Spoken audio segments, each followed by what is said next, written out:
Assalamualaikum warahmatullahi wabarakatuh. Kami dari kelompok 2 kelas 7D. Kami akan menjelaskan tentang safety briefing kebakaran. Selamat menyimak. Apa sih ancaman kondisi gawat darurat atau emergency threats?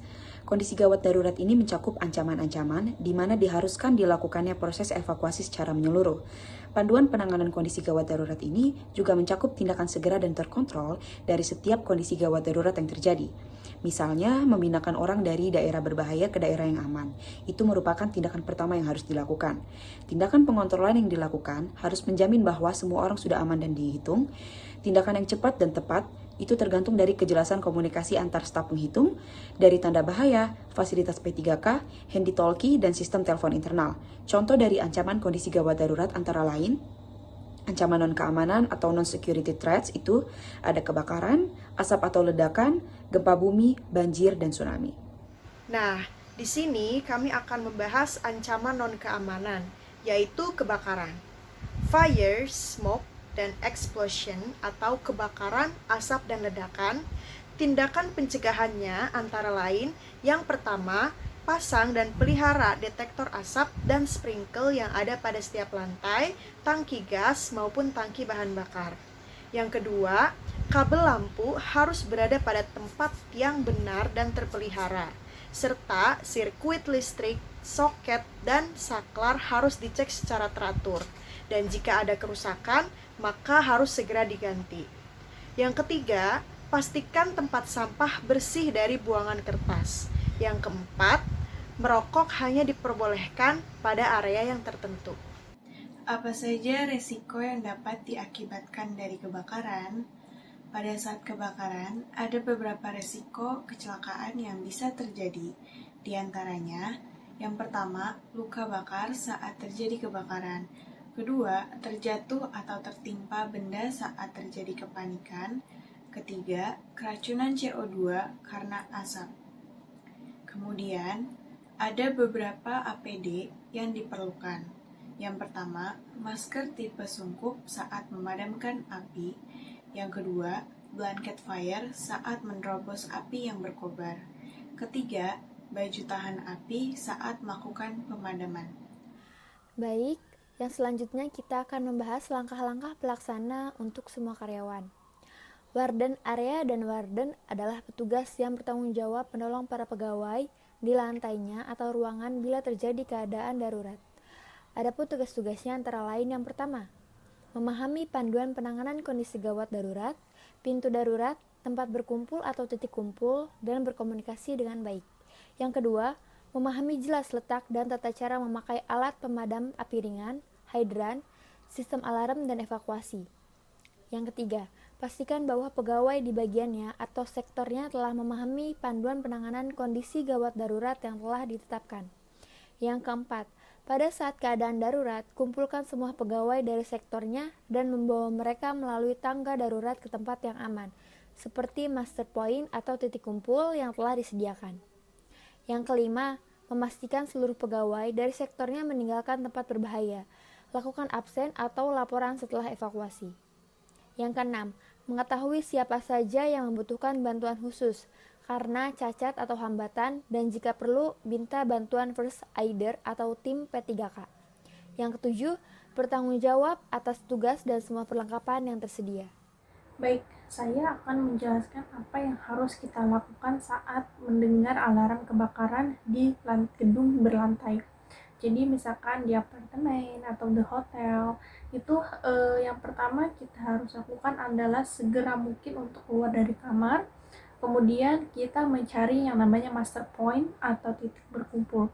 Setelah kita menemukan master point, jika ada wardennya atau orang yang bertanggung jawab untuk memberikan pengerahan saat darurat, itu kita ikuti wardennya. Tapi jika tidak ada warden, itu kita bisa mengikuti jalur evakuasi atau jalur exit. Kemudian yang harus diperhatikan ini yang paling penting, hindari menggunakan lift. Jadi kita harus menggunakan tangga darurat, karena ketika kita menunggu lift itu akan memakan waktu. Lalu pada saat kebakaran, langkah-langkah untuk menghadapi jika kamu menemukan api atau asap, jangan panik. Bunyikan alarm kebakaran dengan memecahkan kaca sebagai alarm kebakaran. Lalu lakukan pemadaman api. Yang kedua, padamkan api bila mungkin. Bila tidak mungkin, tekan alarm kebakaran lainnya dan bersiap melakukan evakuasi. Yang ketiga, pindahkan orang dari tempat kebakaran. Yang keempat, gunakan apar jika api masih kecil. Tarik pin atau ring dari tempatnya. Arahkan pipa penyemprot ke dasar api. Lalu tekan pematik agar isi air apar keluar. Lalu sapu dari sisi ke sisi lain pada dasar api. Yang kelima, hubungi anggota tim kondisi gawat darurat untuk koordinasi dengan yang lain. Yang keenam, jika baju terbakar, jatuhkan diri dan berguling-guling sampai apinya padam. Jika terjadi kebakaran di ruangan atau unit rumah sakit, maka dilakukan pemadaman dengan apar. Jika api tidak dapat padam atau apar tidak tersedia, maka kita harus melakukan hal-hal sebagai berikut. Yang pertama, kita harus tetap tenang, jangan panik, jangan berlari, ikuti petunjuk arah evakuasi ataupun arahan dari petugas evakuasi. Lalu yang kedua, jangan mencoba mengambil barang yang tertinggal. Yang ketiga, lepaskan sepatu hak tinggi. Yang keempat, gunakan tangga atau pintu terdekat untuk menuju jalur evakuasi. Yang kelima, jalan merangkak menuju tangga atau pintu darurat jika ruangan atau lorong tersebut dipenuhi dengan asap. Lalu yang keenam, tutupi hidung dan mulut menggunakan kain atau sapu tangan atau tisu yang dibasahi dengan air guna menghindari kemungkinan menghirup zat beracun. Lalu yang ketujuh, keluar menuju titik berkumpul terdekat. Di sini saya akan menjelaskan evakuasi kebakaran. Petunjuk langkah-langkah di dalam gedung yaitu tenang dan jangan panik. Pertama, pastikan seluruh karyawan dan tamu yang berada di sektor atau lantainya berkumpul di master point atau titik kumpul dan siapkan perlengkapan Anda. Yang kedua, ada periksa dan kosongkan setiap ruangan, tidak ada orang yang tertinggal. Untuk keluar dari lantai Anda, ikutilah tanda exit. Yang ketiga, jalan dan jangan berlari, turuni anak tangga, jangan naik ke lantai berikutnya, hindari memakai sepatu yang bertumit tinggi. Yang keempat, yaitu bila ruangan agak berasap, jangan berdiri, tetapi merangkaklah pada sisi dinding. Yang kelima, ada absensi atau roll call yang akan dijalankan oleh petugas P3K. Periksa juga bagian ruangan lainnya. Selanjutnya, bila alarm berbunyi, itulah tanda evakuasi, maka dilarang menggunakan lift.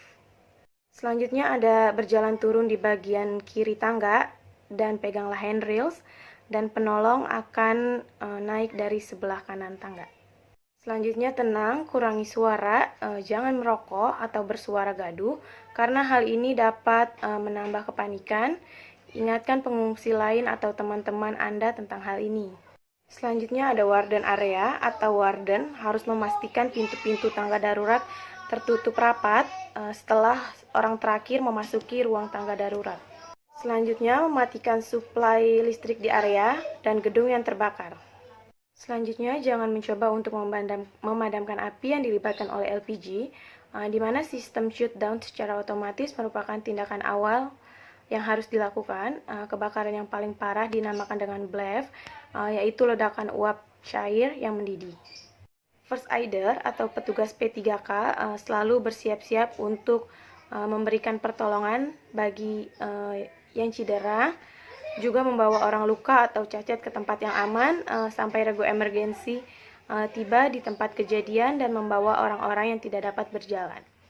Selanjutnya, jauhi jendela kaca dan puing reruntuhan. Selanjutnya, gunakan peralatan yang memadai untuk mengevakuasi orang-orang dari daerah berbahaya. Cari orang di setiap ruangan dan lakukan berpasangan, cari di ruangan terbatas, di bawah meja, dan lain-lain, di mana memungkinkan orang yang sedang panik akan bersembunyi.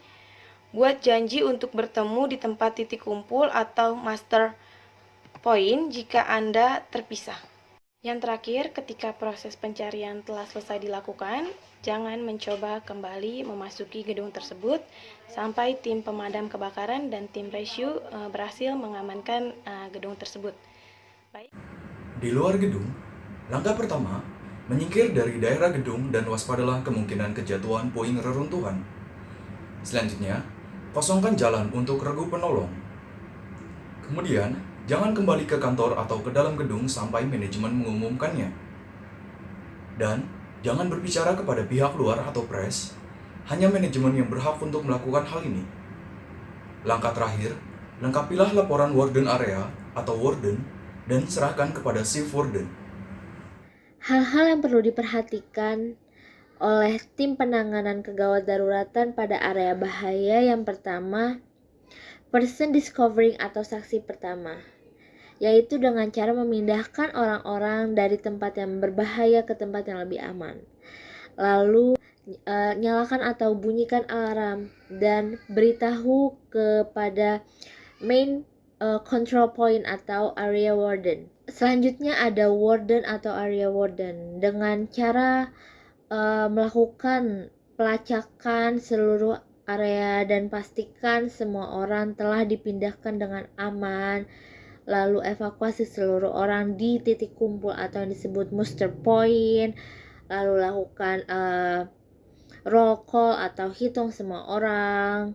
Dan yang terakhir, jangan lupa untuk melaporkan atau mengkonfirmasikan kepada chief warden atau petugas komunikasi jika ada orang yang hilang atau ada penambahan jumlah orang pada titik kumpul. Selanjutnya ada yang dinamakan dengan petugas komunikasi atau communication officer dengan cara beritahu melalui radio bila terjadi kegawat daruratan atau bahaya dan bagaimana cara mengevakuasi area dan juga beritahu seluruh area untuk siaga dan telepon ke layanan 000 dan beri keterangan secara lengkap, lalu bila memungkinkan untuk mengambil alih proses rekonsiliasi dan beritahukan kepada ketua tim darurat bila ada orang yang hilang. Selanjutnya yang keempat ada yang dinamakan dengan chief warden, yaitu dengan cara memberitahukan atau mengkonfirmasikan bahwa seluruh orang telah dievakuasi dengan aman atau ke daerah yang aman. Selanjutnya, beritahukan mengenai kondisi saat ini dan telepon atau hubungi ambulans bila diperlukan. Selanjutnya, perintahkan tindakan evakuasi lanjutan bila diperlukan.